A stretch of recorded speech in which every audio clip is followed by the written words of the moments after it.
একাদশ শ্রেণীর বিজ্ঞান বিভাগের সকল শিক্ষার্থীদের আমার অনলাইন ক্লাসে স্বাগত জানাচ্ছি। আমার পূর্বের ধারাবাহিকতায় আজকে আমাদের স্থির তড়িতের শেষের অংশটুকু বা আমরা আজকে কিছু সৃজনশীল প্রশ্ন নিয়ে আলোচনা করব। যেহেতু আমরা স্থির তড়িতের বিভিন্ন টপিকস বিভিন্ন ইকুয়েশন নিয়ে আলোচনা করেছি ইতিমধ্যে, আজকে স্থির তড়িতের ওই সব ইকুয়েশন ব্যবহার করে বা ওই সব সূত্র ব্যবহার করে কীভাবে একটা সৃজনশীল প্রশ্ন তৈরি করা যায় বা কীভাবে তোমাদের প্রশ্ন নিয়ে প্রশ্ন কীভাবে হতে পারে এই চ্যাপ্টার থেকে তা নিয়ে আজকে একটু আলোচনা করবো, আলোকপাত করব।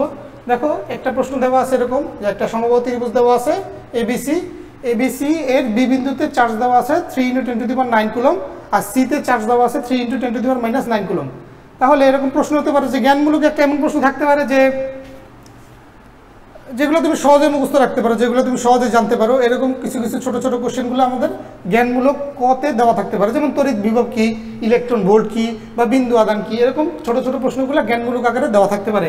আমরা তো জানি এক কথা সংজ্ঞা, এক কথা উত্তর দিতে পারবো। তড়িৎ বিভব কি অসীম থেকে যদি একটা একক ধনাত্মক চার্জকে তড়িৎ ক্ষেত্রের ভিতর আনতে যে পরিমাণ কাজ করতে হবে সেটাকে আমরা তড়িৎ বিভব বলবো।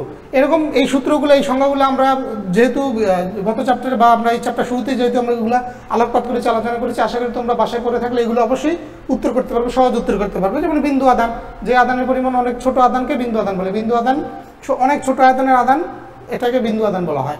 তারপরে খ নম্বরে যেমন প্রশ্ন থাকতে পারে, যেমন 3 ফ্যারাড বলতে কি বুঝো? 3 ফ্যারাড বলতে কি বুঝো, মানে এরকম একটা এটা থাকতে পারে। তোমাদের অনুধাবনমূলক একটা প্রশ্ন থাকতে পারে যে তুমি এই টপিকস থেকে যে এই প্রশ্নটার মাধ্যমে কি অনুধাবন করতে পারো, এরকম একটা প্রশ্ন তোমাদের অনুধাবনমূলকে থাকতে পারে সৃজনশীলে। যেমন আমরা ফ্যারাড বলতে কি বুঝেছিলাম, যেহেতু সি ইকুয়ালটা আমরা জানি Q/V, মানে ভি হচ্ছে ভোল্ট, তাহলে ভি হচ্ছে 1 ভোল্ট যদি বজায় রাখতে যে পরিমাণ চার্জ লাগে, 1 ভোল্ট বজায় রাখতে যে পরিমাণ আধান প্রয়োজন। কোথায়? 1 ভোল্ট বজায় রাখতে দুইটা পাতের মাঝে 1 ভোল্ট বিভব পার্থক্য বজায় রাখতে যদি আমাদের যে পরিমাণ আধানের প্রয়োজন তাকে বলা হয় 1 ফ্যারাড।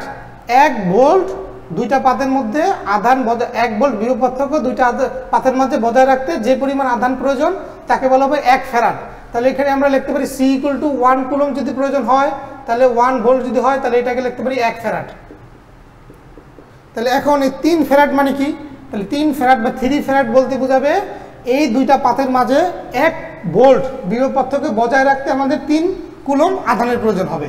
এই দুইটা পাতের মাঝে আমাদের 1 ভোল্ট বিভব পার্থক্য বজায় রাখতে 3 কুলম আধানের প্রয়োজন হবে, তখন তাকে বলবো আমরা 3 ফ্যারাড। মানে 3 ফ্যারাড মানে হচ্ছে 3 কুলম 1 ভোল্ট বিভব পার্থক্য বজায় রাখতে আমাদের 3 কুলম আধানের প্রয়োজন হবে, তাকে আমরা বলবো 3 ফ্যারাড। এখন এ বিন্দুতে বিভবের মান কত, এটা থাকতে পারে গ নম্বর প্রশ্ন। যেমন গ নম্বর প্রশ্ন থাকতে পারে প্রয়োগমূলক। এ বিন্দুতে বিভবের মান কত, এটা একটা প্রয়োগমূলক প্রশ্ন থাকতে পারে যে আমাদের এ বিন্দুতে বিভবটা কত হবে। এই 3 ফ্যারাড এই প্রশ্ন অন্য কিছু থাকতে পারে, ইলেকট্রন ভোল্ট নিয়ে থাকতে পারে, তড়িৎ বিভব নিয়ে থাকতে পারে, তড়িৎ ইলেকট্রিক ফিল্ড নিয়ে থাকতে পারে, ইলেকট্রিক ফিল্ডের সাথে কুলম্বের সূত্রে কীরকম সম্পর্ক থাকতে পারে, আমাদের থাকতে পারে আধান ঘনত্ব নিয়ে সম্পর্ক থাকতে আধান ঘনত্বের সম্পর্ক চাইতে পারে। এই খ নম্বর প্রশ্ন অনুধাবনমূলক প্রশ্নে অনেক কিছু থাকতে পারে, কিন্তু গ নম্বর প্রশ্ন থাকবে আমাদের প্রয়োগমূলক। এইখান থেকে এই চিত্রে এমন একটা কিছু তুমি প্রয়োগ করবা, এই সূত্রের মাধ্যমে এই প্রশ্নের মাধ্যমে তুমি বা এই সৃজনশীলের মাধ্যমে তুমি এমন কিছু প্রয়োগ করবা, প্রয়োগ করে কিছু একটা সমীকরণের একটা সমাধান করতে চেষ্টা করবা। এটা হচ্ছে প্রয়োগমূলক। এটা তুমি সূত্রগুলো কি এই চ্যাপ্টারের আমরা সূত্রগুলো পড়েছি, এই সূত্রগুলো কি তুমি প্রয়োগ করে এই অ্যান্সার তৈরি করতে পারো কি না, এইটা দেখা হবে গ নম্বর প্রশ্নে। গ নম্বর প্রশ্নে আমাদের যেহেতু প্রয়োগমূলক, তাহলে আমাদের বলা হয়েছে এ বিন্দুতে বিভবের মান কত। তাহলে এ বিন্দুতে যদি বিভবের মান বের করতে যাই, তাহলে আমাদের প্রথমেই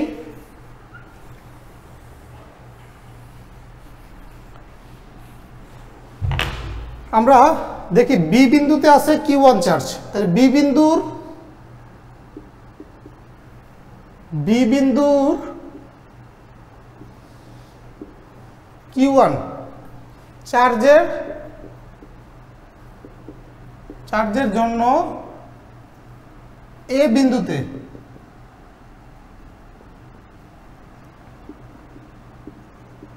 এই বিন্দুতে বিভব V1, আমরা জানি বিভবের সমীকরণ ছিল তড়িৎ বিভবের সমীকরণ 1/4πε0q/r। তাহলে এখানে V1 হচ্ছে 1/4πε0 q কত, q1/r কত আমাদের AB, কারণ B বিন্দু থেকে A বিন্দুর দূরত্ব হচ্ছে AB। তাহলে এখানে আমরা বসাতে পারি মান q1 কত আমাদের 3 × 10⁹ আর AB এর মান হচ্ছে আমাদের 2। তাহলে আমাদের অ্যান্সার আসবে কত 13.5 ভোল্ট। এখন সি বিন্দুর, এখন আমরা যাব সি বিন্দুর যে চার্জ আছে Q2, এই সি বিন্দুর চার্জের জন্য এ বিন্দুতে বিভব। সি বিন্দুর Q2 চার্জের জন্য এ বিন্দুতে বিভব। সি বিন্দুর Q2 চার্জের জন্য এ বিন্দুতে বিভব কত আসবে, V1 = 1/4πε0 ইন্টু Q2/AC, কারণ আমাদের এ থেকে সি এর দূরত্ব হচ্ছে AC। আমরা জানি V = 1/4πε0 q/r, তাহলে V2 হবে 1/4πε0 q2/AC। তাহলে এটা যদি বসাই দিই 9 × 10⁹ ইন্টু Q2 এর মান কত আমাদের 3 × 10⁻³ -9 ডিভাইডেড বাই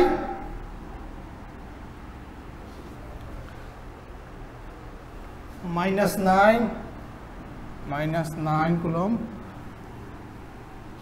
তাহলে এটার মান আসবে 13.5 ভোল্ট। তাহলে দুইটা মান আমরা পেয়ে গেলাম 13. এই বিন্দুতে আমরা বিভবের মান নির্ণয় করতেছি। তাহলে আমরা বি বিন্দুর Q1 চার্জের জন্য এ বিন্দুতে বিভব পেলাম 13.5 ভোল্ট, আর সি বিন্দুর Q2 চার্জের জন্য এ বিন্দুতে বিভব পেলাম 13.5 ভোল্ট। তাহলে মোট বিভব কত হবে, V = V1 + V2। তাহলে 13.5 + 13.5 27 ভোল্ট। এই হচ্ছে আমাদের অ্যান্সার। তার মানে আমরা প্রয়োগমূলকে কি করলাম, প্রয়োগমূলকে আমরা একটা ইকুয়েশন বের করা, ইকুয়েশনগুলো আমরা যেই চ্যাপ্টারে যে ইকুয়েশনগুলো পড়েছি বা যেই সমাধানগুলো করেছি ওইগুলো ব্যবহার করে একটি সমস্যা সমাধান করার চেষ্টা করলাম। তার মানে গ নম্বরে আমাদের যেটা থাকবে সেটা হচ্ছে প্রয়োগমূলক। আমরা বিভিন্ন সূত্র ব্যবহার করে প্রয়োগ করে সৃজনশীল প্রশ্নে যা থাকবে, যা উল্লিখিত থাকবে, যেই আমাদের সূত্রগুলো দেওয়া থাকবে বা যেই আমাদের তথ্যগুলো দেওয়া থাকবে, ওই তথ্যগুলো ব্যবহার করে আমাদের জানা সমীকরণগুলো সাহায্যে আমরা একটা সমাধান করব।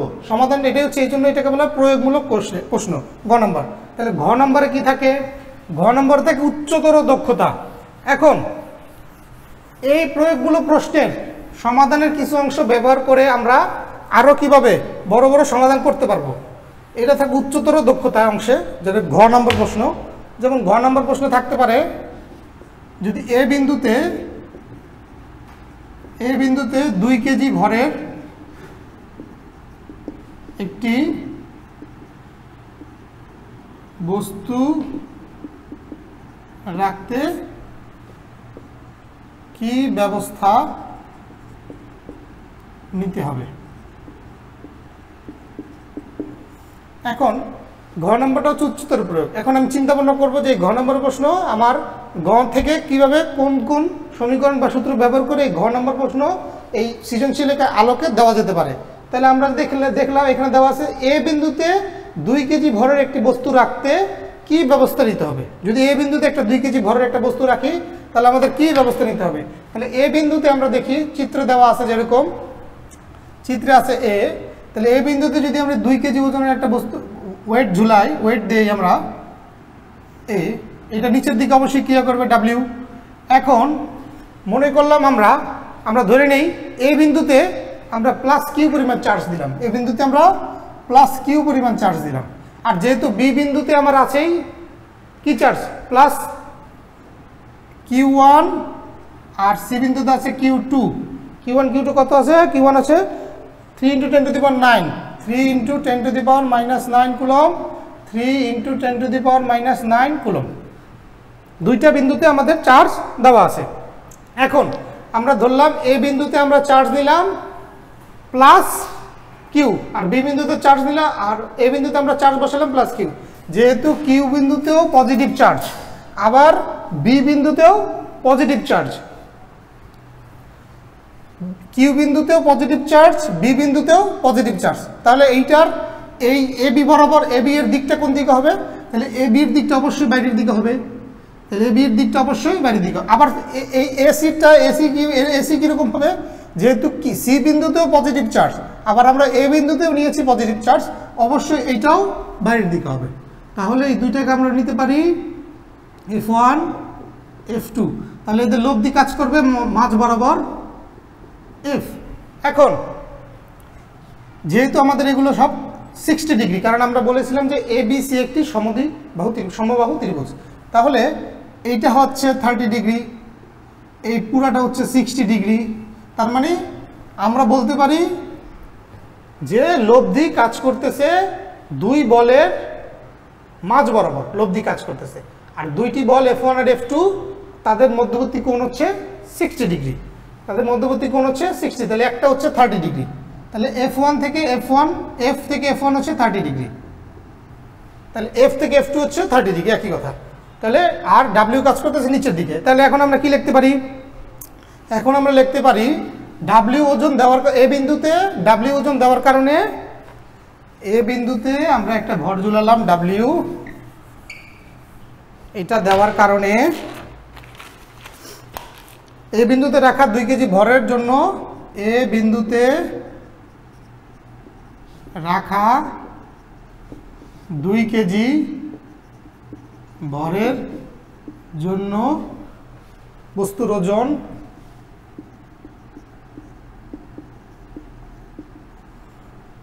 F = W = mg, W =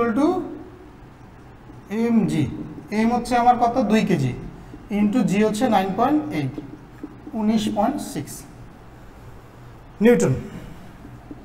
আচ্ছা, তাহলে এই বিন্দুতে আমরা যেহেতু 2 কেজি ভরের একটা বস্তু দিলাম, তাহলে 2 কেজি ভরের বস্তু রাখার জন্য এই বিন্দুতে যে ওজনটা কাজ করবে সেই কাজে হচ্ছে, সেই ওজনের বল হচ্ছে 19.6 নিউটন। এখন যেহেতু এ বিন্দুতে আমরা রেখেছি প্লাস কিউ চার্জ, বি বিন্দুতে Q1 আর সি বিন্দুতে Q2 চার্জ, তাহলে বি বিন্দুর Q1 চার্জের জন্য এ বিন্দুর প্লাস কিউ চার্জের তড়িৎ বল, এই বলের মানটা কি হবে? কুলম্বের সূত্র, আমরা তো জানি কুলম্বের সূত্র কি। তাহলে বি বিন্দুর Q1 চার্জের জন্য, বি বিন্দুর Q1 চার্জের জন্য এ বিন্দুর প্লাস কিউ চার্জের উপর ক্রিয়াশীল বল কত হবে? F1 = 1/4 পাই এপসিলন নট, এটা আমরা জানি কুলম্বের সূত্র 1/4 পাই এপসিলন নট Q/r²। তাহলে 1/4 পাই এপসিলন নট Q1 Q/r² মানে কত দেব? AB²। এইটুকু আশা করি তোমরা বুঝতে পারছো। কুলম্বের সূত্র হচ্ছে কি 1/4 পাই এপসিলন নট, যে দুইটা চার্জ আছে Q1 Q2/r², আমাদের এখানে চার্জ আছে Q1 থেকে Q, তাহলে Q1 Q/a²। তাহলে এটাকে আমরা কি লিখতে পারি? 9 × 10⁻9, Q1 কত? 3 × 10⁻⁻9, আর Q এর মান তো Q, আর AB² এর মান হচ্ছে 2²। তাহলে আমাদের কত আসে? 6.75 Q, 6.75 Q। এই আসে আমাদের প্রথম বি বিন্দুতে Q1 চার্জের জন্য এ বিন্দুতে যে প্লাস পজিটিভ চার্জ আছে তার উপর ক্রিয়াশীল বলের মান। এখন আমরা কি বের করব? এখন আমরা বের করব একই পদ্ধতিতে যে সি বিন্দুর Q2 চার্জের জন্য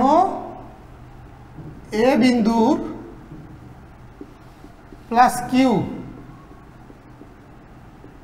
চার্জের উপর ক্রিয়াশীল বল, তাহলে কত আসবে F2। F2 জায়গায় আমরা কি লিখবো 1/4πε0 ইন্টু আমাদের কত Q2, আর এ বিন্দুর চার্জ হচ্ছে Q বাই আমাদের হচ্ছে দূরত্ব হচ্ছে AC²। তাহলে মান আসবে কত 9 × 10⁹9। Q2 মান কত আমাদের 3 × 10⁻⁹9 into Q divide by AC কত, AC হচ্ছে 2²। তাহলে একই মান, তাহলে 6.75 Q। F1 আর F2 একই মান আসলো। এখন আমরা তো চিত্র দেখে দেখতে পাচ্ছি, চিত্রের দিকে আমরা লক্ষ্য করি, চিত্রে দেখতে পাচ্ছি যে যেহেতু সি বিন্দুতে পজিটিভ চার্জ দেওয়া আবার এ বিন্দুতে পজিটিভ চার্জ দেওয়া, এই জন্য এটার ক্রিয়া করছে বাইরের দিকে F2 বরাবর, মানে এ F2 বরাবর কাজ। আবার বি বিন্দুতে পজিটিভ চার্জ এ বিন্দুতে পজিটিভ চার্জ দেওয়ার কারণে এটাও কাজ করছে কোন দিক বরাবর, বাইরের দিক বরাবর, F1 বরাবর। তাহলে আমরা কি লিখতে পারি যে এদের লব্ধিটা মাঝখান বরাবর ক্রিয়া করবে F।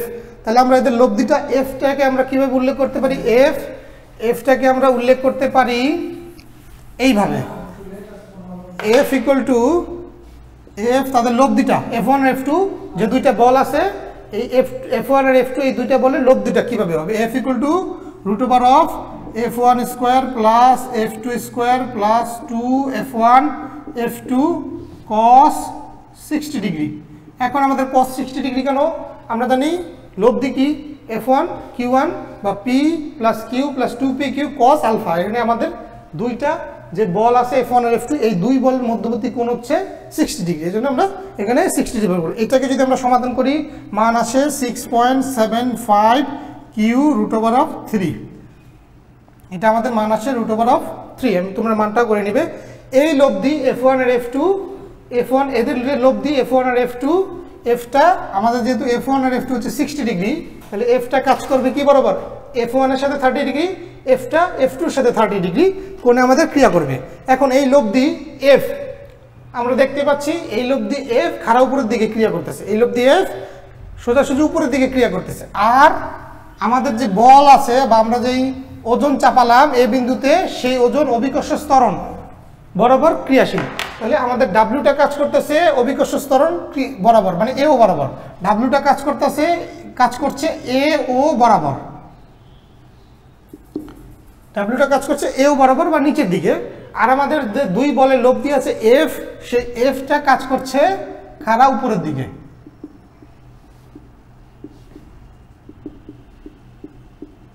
এখন এই দুইটা বল যদি সমান হয় বা আমরা ধরে নিই এই বিন্দুতে যেই বস্তুটা আমরা দিলাম সেটা যদি স্থির হয়, তাহলে আমরা লিখতে পারি W equal to F। W এর মান কত আমাদের 19.6 আর F এর মান কত আমাদের 6.75 Q √3। তাহলে এখান থেকে আমরা কি লিখতে পারি, Q ইকুয়াল টু 1.676 কুলম্ব। তাহলে আমরা বলতে পারি এই যে যদি আমরা এই কথার মাধ্যমে আমরা বলতে পারি যদি আমরা এ বিন্দুতে 2 কেজি ভরের কোনো ওজন দেই, তাহলে এ বিন্দুতে যে চার্জ ব্যবহার করতে হবে কিউ তার মান হতে হবে 1.676 কুলম্ব। তাহলে আমাদের ভারসাম্যটা বজায় থাকবে। তাহলে যদি আমরা 2 কেজি ভর চাপাতে চাই তাহলে এই বিন্দুতে এত মানের একটা চার্জ ব্যবহার করলেই হবে। তাহলে এই হচ্ছে আমাদের প্রশ্নের উচ্চতর দক্ষতার অংশটুকু আমরা দেখালাম। এখন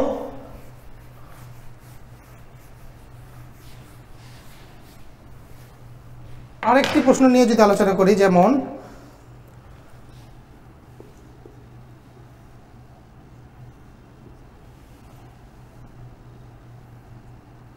plus plus plus plus plus minus,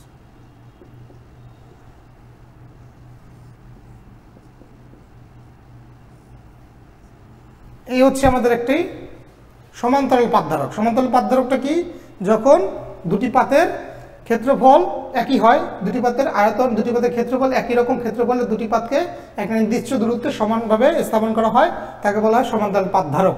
এই ধারকের আমরা মনে করলাম এটার মাধ্যমে মাঝখানের মধ্যবর্তী দূরত্ব, দুটি পাতের মধ্যবর্তী দূরত্ব হচ্ছে 0.5 সেন্টিমিটার, 0.5 সেন্টিমিটার। এই ধারকের ধারকত্ব হচ্ছে C = 600 পিকোফ্যারাড। 600 পিকোফ্যারাড। এখন এই চিত্রের আলোকে কি কি প্রশ্ন থাকতে পারে, যেমন ক নম্বরে থাকতে পারে তড়িৎ দ্বিমেরু কি, ধারক কি, হ্যাঁ, বা সমান্তরাল পাত ধারক কি, এগুলো ক নম্বরে একটা থাকতে পারে জ্ঞানমূলক প্রশ্ন, যে তড়িৎ দ্বিমেরু কি,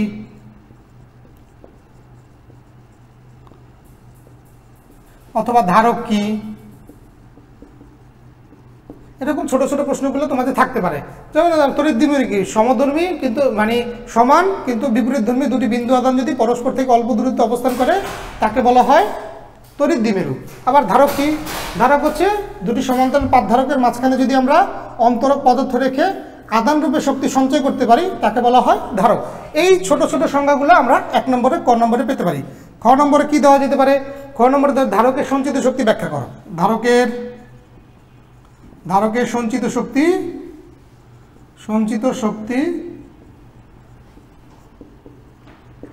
ব্যাখ্যা করো। এখন ধারকের সঞ্চিত শক্তি ব্যাখ্যা করে এটা নিয়ে কি হইতে পারে, ধারক কি করে, ধারক আধান রূপে শক্তি সঞ্চয় করে রাখতে পারে। আবার কোনো তড়িৎ কোষ থেকে ধারক আধান রূপে শক্তি সঞ্চয় করে, আবার যখন ডিসচার্জ হয় এই শক্তি আবার পুনরায় ব্যবহার করা যায়, আবার ধারক আধান রূপে শক্তি সঞ্চয় করতে পারে। তার মানে ধারক আধান রূপে শক্তি সঞ্চয় করে রাখতে পারে। এই শক্তিটাকে সঞ্চয় করার জন্য যে পরিমাণ কাজ করতে হয় ধারকের, এই শক্তি আধান তো সরাসরি পারে না, একটা কাজ করতে হয়, কাজের মাধ্যমে ধারকটা শক্তি সঞ্চয় করে রাখে আধান হিসেবে। এই যে কাজ করতে হয় এই কাজের পরিমাণই হচ্ছে ধারকের সঞ্চিত শক্তি।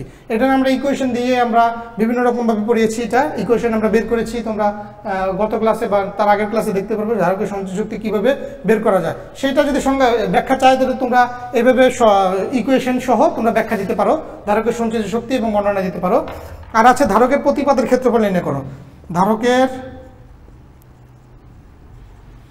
ধারকের প্রতিপাতের ক্ষেত্রফল নির্ণয় করো।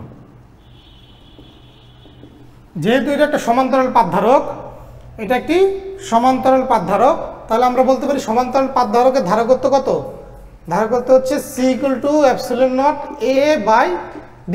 এটা আমরা সমীকরণ আমরা কিন্তু গত ক্লাসে বা আমরা আগের ক্লাসগুলোতে আমরা ধারকের সমান্তরাল পাত ধারকের সমীকরণগুলো স্টেপ বাই স্টেপ বের করে দেখিয়েছিলাম।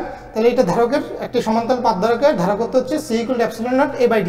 এখন যখনই তোমরা সমাধান করবে তখনই বুঝে নেবে যে এখানে কি কি দেওয়া আছে, সেইগুলো যদি তোমরা আগে লিখতে পারো তাহলে তোমাদের কাছে স্পষ্ট হবে আমাদের কোন সূত্র ব্যবহার করতে পারি, এখানে আমাদের দেওয়া আছে d, ডিসটেন্স দেওয়া আছে বা দূরত্ব, দুটি পাতের মধ্যবর্তী দূরত্ব, তোমরা এগুলো লিখে নিবে।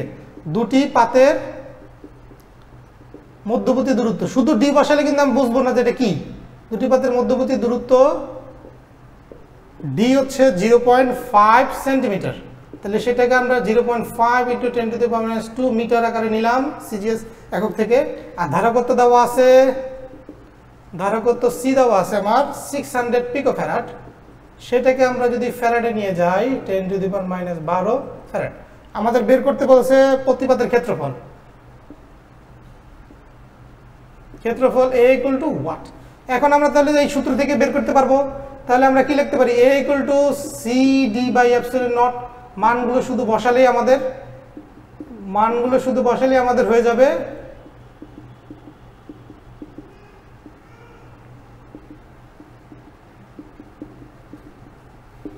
তাহলে আমাদের মান আসে কত, 0.34 মিটার স্কয়ার, 0.34 মিটার স্কয়ার। তাহলে প্রতিপাতের ক্ষেত্রফল হচ্ছে 0.34 মিটার স্কয়ার। তাহলে গয়ের মাধ্যমে তোমরা একটা প্রয়োগমূলক প্রশ্ন পাবে। আগে বলেছি এই প্রয়োগমূলক হচ্ছে এই উদ্দীপক যেটা থাকবে সেটার যেই তথ্যগুলো দেওয়া থাকবে সেই তথ্যগুলো তুমি ব্যবহার করে তোমার সমীকরণ ব্যবহার করে বা ইকুয়েশন ব্যবহার করে বা সূত্রগুলো ব্যবহার করে এই তথ্যগুলো দিয়ে কিভাবে তুমি এই একটা সমস্যা সমাধান করবে সেটাই তোমাদের থাকবে প্রয়োগমূলকে। আচ্ছা, তারপরে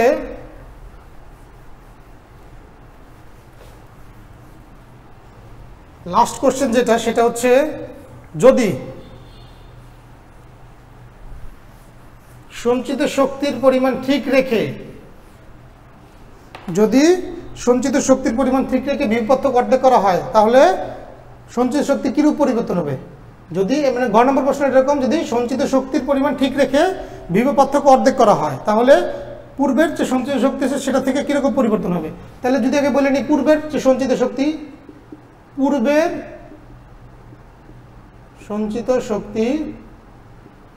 গ নম্বরটা লিখে দিই, পাদদ্বয়ের মধ্যকার পাদদ্বয়ের মধ্যকার বিভব পার্থক্য অর্ধেক করা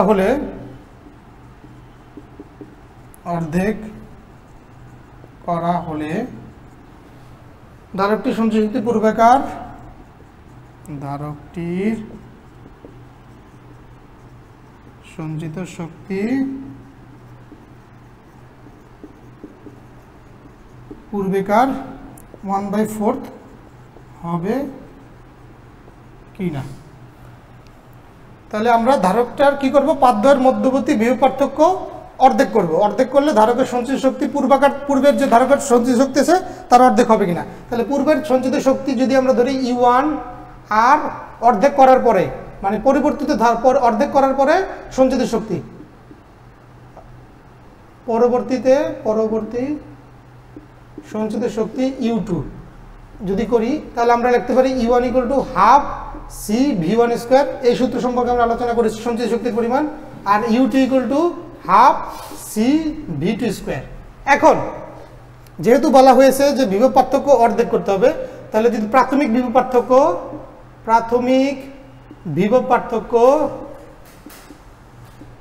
পার্থক্য হয় V1, কিন্তু প্রাথমিক বিভব পার্থক্য হয় V1, তার চূড়ান্ত বিভব পার্থক্য V2 কে আমরা লিখতে পারবো V1 এর অর্ধেক।